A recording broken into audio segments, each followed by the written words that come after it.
क्या भारतीय स्वतंत्रता संग्राम सिर्फ एक ही राजनीतिक दल तक सीमित था, या यूं कहें वंदे मातरम कहने वालों, जेल की भीषण यातनाएं सहने वालों और देश के लिए प्राण न्यौछावर करने वालों का इतिहास भुला दिया गया। लेकिन आज हम बात करेंगे उस पक्ष की जिसे इतिहास के पन्नों में अक्सर अनदेखा कर दिया गया, स्वतंत्रता संग्राम में राष्ट्रीय स्वयंसेवक संघ की भूमिका की। भारतीय स्वतंत्रता संग्राम बहुस्तरीय और बहुआयामी था।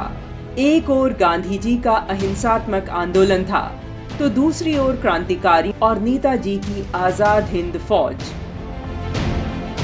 लेकिन आज भी एक बौद्धिक वर्ग इस पूरी लड़ाई को केवल एक विशेष पार्टी के आसपास समेट देता है। इस सोच में न तो लाल बाल पाल की जगह है, न ही बटुकेश्वर दत्त, भगत सिंह या सावरकर जैसे महानायकों की, और न ही राष्ट्रीय स्वयंसेवक संघ के योगदान की। अपने इसी इतिहास को जानने के लिए चलते हैं वर्ष 1889 नागपुर में।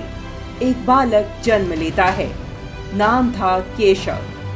महारानी विक्टोरिया के राज्यारोहण की 60वीं वर्षगांठ पर जब स्कूल में मिठाई बांटी तो उस बालक ने वह मिठाई फेंक दी। वंदे मातरम के सरकारी प्रतिबंध के खिलाफ स्कूल में वंदे मातरम का उद्घोष किया और इसके लिए स्कूल से निष्कासन भी स्वीकार किया। बाद में युवा केशव मेडिकल की पढ़ाई के लिए कलकत्ता गए, जो क्रांतिकारी गतिविधियों का केंद्र था। वहां क्रांतिकारी दल अनुशीलन समिति से जुड़कर क्रांति की आग में तपे। 1916 में जब वह नागपुर लौटे, चिकित्सा का अभ्यास नहीं किया, बस एक ही ध्येय, आजीवन ब्रह्मचारी रहकर भारत माता की सेवा। कांग्रेस के कार्यकर्ता बनकर स्वाधीनता आंदोलन में भी सक्रिय रहे।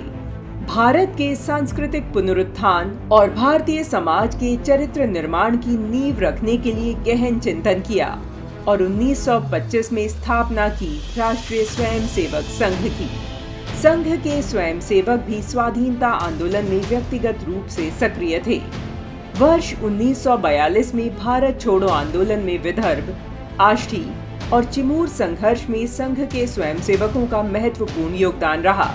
चिमूर में तो संघ के स्वयंसेवक बालाजी रायपुरकर अंग्रेज पुलिस की गोली से बलिदान हो गए। संघ के कई स्वयंसेवकों ने आंदोलनकारियों को छुपाने, सुरक्षित स्थान दिलाने और संगठन के माध्यम से राष्ट्रभक्ति की लौ जलाए रखी। दिल्ली में अरुणा आसफ अली को स्वयंसेवक हंसराज गुप्ता ने शरण दी। सतारा में नाना पाटिल को संघ चालक सातवलेकर ने आश्रय दिया।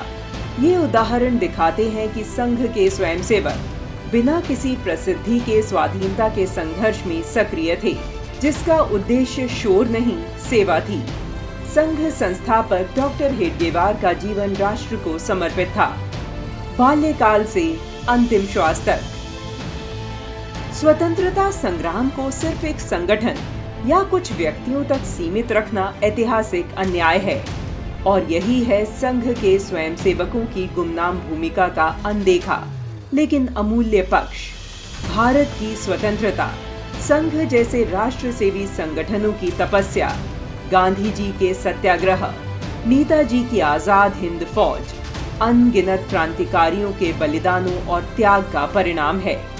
और आज भी जब तक हम मानसिक, सांस्कृतिक और बौद्धिक गुलामी से स्वतंत्र नहीं होते, तब तक वास्तविक स्वराज्य अधूरा है।